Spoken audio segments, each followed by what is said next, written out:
तुम अभी मेरी कहानी सुनो। जुनून की परछाई। देहरादून के एक पुराने पहाड़ी शहर में डॉक्टर विक्रम, एक जाना माना मनोचिकित्सक था। उसका बेटा अर्जुन शहर में अपनी मंगेतर रिया को लेकर पहली बार घर आया। रिया को देखते ही विक्रम को अजीब सा एहसास हुआ, मानो वो उसे बरसों से जानता हो। हालांकि वो पहली बार मिल रहा था। रात को खाने की मेज पर रिया ने हल्के से कहा, डॉक्टर साहब, आपकी आंखें मुझे किसी और की याद दिलाती हैं।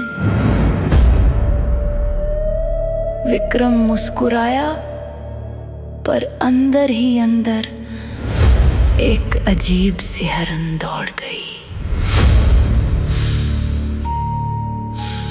उस रात से विक्रम को अजीब सपने आने लगे।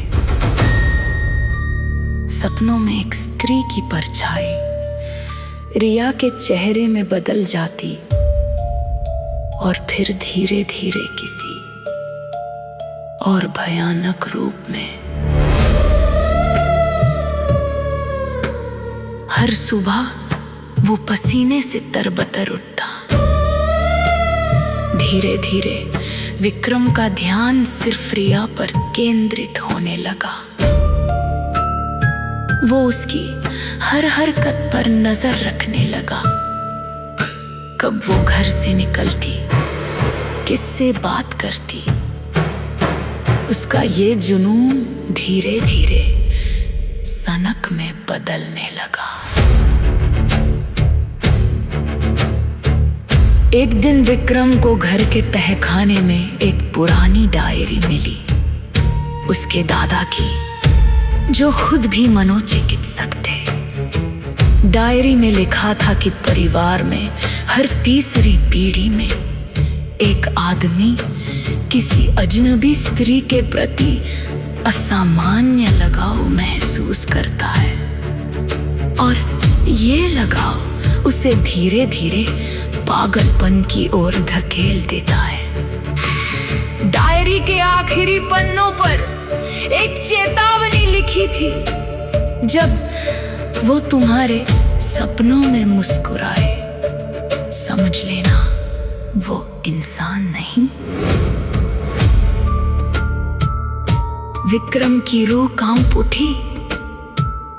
क्या रिया वही थी जिसकी चेतावनी दादा ने दी थी? सगाई की रात विक्रम अपने आप को रोक न सका और रिया के कमरे तक पहुंच गया।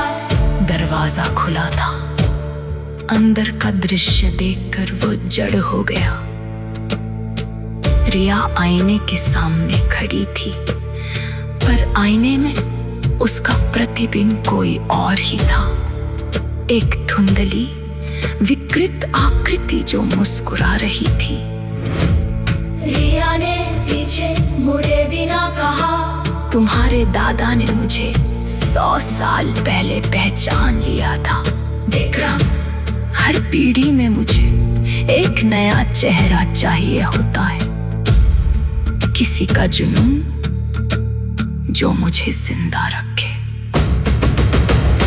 अगली सुबह अर्जुन ने पूरे घर में अपने पिता को ढूंढा, पर विक्रम कहीं नहीं मिला।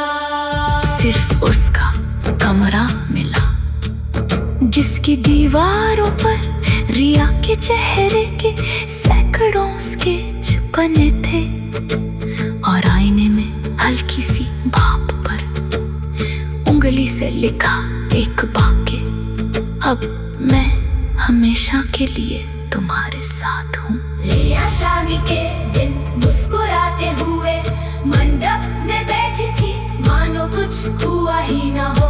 पर जो लोग गौर से देखते, उन्हें उसकी आंखों आंखों में सदियों पुरानी एक भूखी परछाई नजर आती।